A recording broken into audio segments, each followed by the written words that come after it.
welcome to HipMojo 31. We're back after a little bit of a hiatus between summer vacations and, I guess, illness Summer and other illnesses. things. There you go. Okay, but we're back. My name is Ashkan Karbas-Fusha. And I'm Rebecca Brayton. So, Rebecca? Yes. First question. This kind of comes back to something you talked about in a few shows ago, but Marissa Mayer was chosen as Yahoo's CEO as Ross Levinson leaves. So I guess the first question is, are you surprised? Yeah, I think anyone that says that we're not surprised is a liar. Even Kara Swisher, that seems to have like a mic in the Yahoo boardroom, or I guess restroom, she didn't know about this. Nobody knew about this, but the board went out, and even though it was technically Ross Levinson's gig to lose, they went out and they hired Marissa Mayer. It is a surprise. Nobody knew about it. I didn't say anything because Yahoo is one of our partners, and not that I know Ross that personally, but Ross did buy IGN after IGN bought Ask Men, so I got to know him over the years and met him when he was an investor, blah, blah, blah. I think most of the media universe thought that Ross was a great executive and CEO. I think he probably would have further cemented Yahoo down the media and content path, which I think is Yahoo's strength. However, I think the board just felt that it wanted something like of a Hail Mary.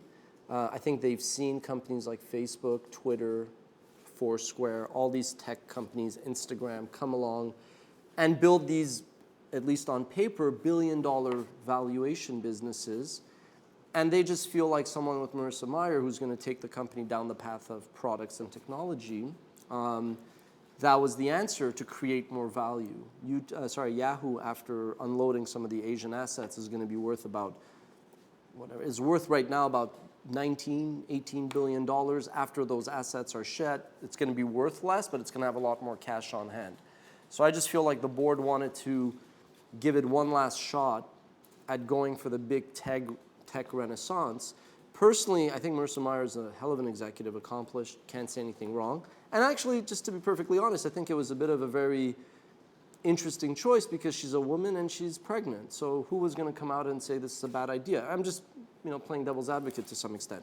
Although a few people did come out and say, one was the founder of Right Media, Michael Walrath, who came out and said, I'm surprised the Yahoo technology edge is a myth. Yahoo is really all about audience and content and media. I think that the move would have made sense in like 2003 when Yahoo, or something along that timeline, when Yahoo still had some traction on the tech front. I think Yahoo has gone so much down one end of the spectrum in media and content that this really is a Hail Mary final attempt at remaining independent and becoming like a tech and products company. We'll see what happens. I guess so. Just one thing. I will say that it might succeed, it might not. I think it boils down to execution. I think when it's said and done, she's not doing this for money. She's worth, I think, $300 million. More power to you, Marissa. But I think she's doing this to win because Larry Page did not pick her to be one of her inner circle members at Google. So she's doing this to prove him and maybe the whole world wrong and prove herself, things to herself. But ultimately, she's not doing this. I think boards sometimes are suicidal in that they make these big bets and they don't pan out. I think executives are actually risk averse on average in general. So I think she in a month or two will realize that this is a bit risky and she might use technology and her product acumen to create better content consumption and advertising products. And if they do go down the path of tech, I think she's going to use some of that money just to buy a company like Yelp or Foursquare or Groupon or even Twitter, as crazy as that last one sounds, because they're not going to be able to make up that much lost time. That's what I think. I could be wrong. I've been wrong before, but even a broken clock is right twice per day. All right, go on. There's that. Sorry. It's hard to ignore the Olympics, even if they're being played in the middle of the night, according to us. NBC's Olympic fail. Everyone's complaining that they shouldn't be airing it in prime time, et cetera, spoilers. Okay, aside from a very basic standard partnership we have with Hulu that is partly owned by NBC, and the fact that I know a bunch of execs there, and it's not like we have any bias towards this, I think we should give NBC a lot of credit. I mean, to me, it's a bit like you're traveling in a plane. Just be freaking happy that the plane doesn't crash and you land. Right now, there's like 1,000 events going on at once. NBC manages to more or less capture it all. We love curation in this era, so NBC is curating the experience for you. if you're really not happy, maybe you could go and find $1 billion, $1.2 billion and buy the rights. Otherwise, stuff it. You know, most Americans are working during the day. They actually don't necessarily want to watch the Olympics. And if they do, well, they could watch it online. And guess what? NBC is a for-profit business, part of a company called Comcast, which is a cable company. And they have their own objectives. And I just find it so ridiculous that social media gurus and all these journalists, love them otherwise, you know, these are the experts in media that say NBC should just blow up its business and put everything online, smoke a big crack pipe, and, you know, share the love and mojo and all that. I mean, come on. It's there to make money, right? And it cares about its advertisers. And guess what? Advertisers don't pay much for ads on little TV, mobile, screens in mobile and on the internet, and during any point you want, but they'll play a lot prime time on a big TV screen. So NBC is doing what makes sense, and the ratings are doing good. And I think this is the typical silent majority versus vocal minority. In 4 years, will it be the same thing? No. In 8 years, will it be the same thing? No. But like I said, you get on a plane, you might not like the food, shut up. The plane lands, you're happy. It's the same thing. 8, 12, 16 years ago, you didn't even see half the sports. The footage was crappy. Get over it.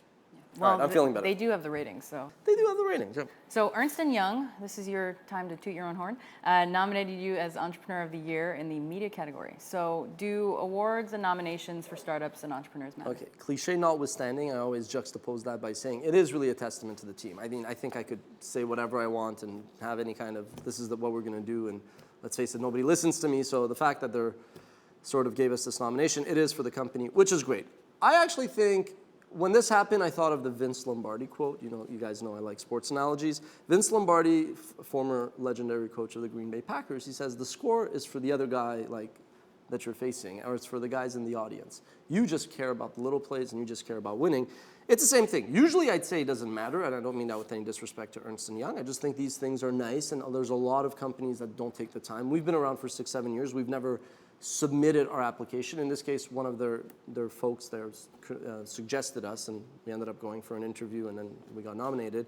I think where it is important for WatchMojo in particular is, considering we never raised VC, we've never had a third-party professional organization look at our numbers, vet us, interview me, vet me, check for criminal backgrounds or whatever, and check our financial statements and say, hey, these guys are legit, they're kosher. Yeah, maybe don't tell that to Arthur Anderson, who couldn't read a ledger if their life depended on it. And my older brother used to work for Arthur Anderson, so let's not go there. But my point is, I think for us, it is nice to finally have a third-party entity that sort of vets our books, vets me and the team, and says, okay, these guys are not crazy.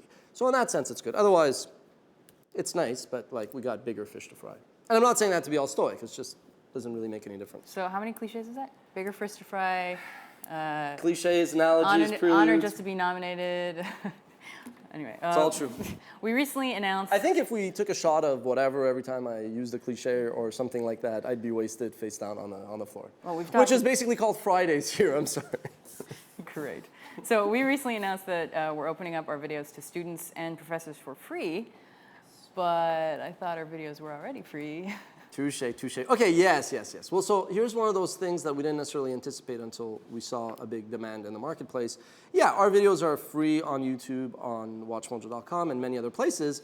But I mean, despite the tech-savvy nature of students and professors and how connected classrooms are, oftentimes you do need the actual files to present in a classroom, or sometimes you want to embed your presentation, a video in a presentation, or sometimes professors want to, sort of have the actual video not connected to the internet. So over the years, and then the main thing, is you do need permission sometimes to use videos that a publisher has produced. So all we're doing here is we are streamlining and formalizing something that we've been doing for a while, which is students and teachers using our content, as well as academic publishers and organizations that are focused on education, 21st century learning, and all that. And the idea is pretty simple. I'd be lying to you if I said we're just ripping off BBC's strategy here. BBC gives students and teachers a free, non-commercial, personal use that you could use the videos in your education to teach, to learn, and all that. But if you want to put it in some kind of, sort of overall paid for dashboard or whatever that then either people pay for or you charge your students to learn English or learn about history, then I think that stays somewhat of a commercial thing. This is just, I guess, to put it in the big picture, is I've always said we're sort of becoming the Wikipedia in video, professionally produced content, or the biography or history channel of the millennial generation. All this does, frankly, is just cements that, it crystallizes that, and it's sort of one of those, like sort of the Ernst & Young thing. We've been doing it forever, but now we just sort of made it official. That's it. So we used to have this feature called email of the week, and we stopped it because it was good, but instead of just asking the question, we just tied it into as one of the segments. I believe while we get amazing feedback on YouTube, we occasionally get a blistering fan mail. This week, you have the honors. I do. I will read you the letter that we got this week that was written to us in, I'm going to say, what is that, 20-point font? 20-point font, lots of caps, lots of question marks and exclamation marks. What were you thinking? 4 question marks. Number 9 was Kardashian. Wait, what's the video that they're complaining top about? 10 sex scandals, celebrity sex scandals. So number 9 was Kardashian and Hilton. They posted downright porn, explicit sex, and your comment was, hey, it worked. Is your message to the youth of the world to do a movie of yourself having explicit sex posted on the internet for everyone to watch? Your comment made it seem like Kim should get an award for the most viewers. And you can have a career in show business. Really? All caps, 4 exclamation points. Tiger Woods having affairs is number 1, 4 exclamation point, question marks. Why? 3 question marks. Having affairs is worse than what Kardashian did? He's got a point, by the way, in some of this, but go on. Really? Well, oh, we could have a whole other HipMojo about that. 8 of the 10 are men. 2 of them, 2TO, are gay men that chose not to share their sexuality with the world, yet the Kardashian slut is less offensive to you? Michael Jackson was acquitted. He's number 2. Really? All caps? Wow, you missed the boat. Kardashian showing her stars. It's 5 stars, so you can imagine what that is. Getting 6 stars. You can imagine what that is. And then sucking her 4 stars on the internet is only worth a number 9. A woman must have done this story, one that still has a lot of anger at the men in her life. I'm just going to say that reading that, funny how we jumped from academic organizations to sex scandals, but that's WatchMojo basically. Reading that email, I need to go get my hands on that Kardashian sex tape. No comment. The only thing I want to say is that the video was written, it was ranked based on the effect each incident had on the celebrity's career. And unfortunately, the sex tapes did help Kim Kardashian's career and Paris Hilton's career. So whether or not they did that on purpose, which I'm not even going to comment on, it helped them. So that's why it was number 9. And number 1, Tiger Woods can't swing a golf club anymore. So yeah, it affected his career. That's why he's number 1. I really have nothing to top that. All right. And I'm not angry at all the men in my life. Fact. No comment on that. That's HipMojo 31. See you next week. Or next month, whenever. Good. That's good.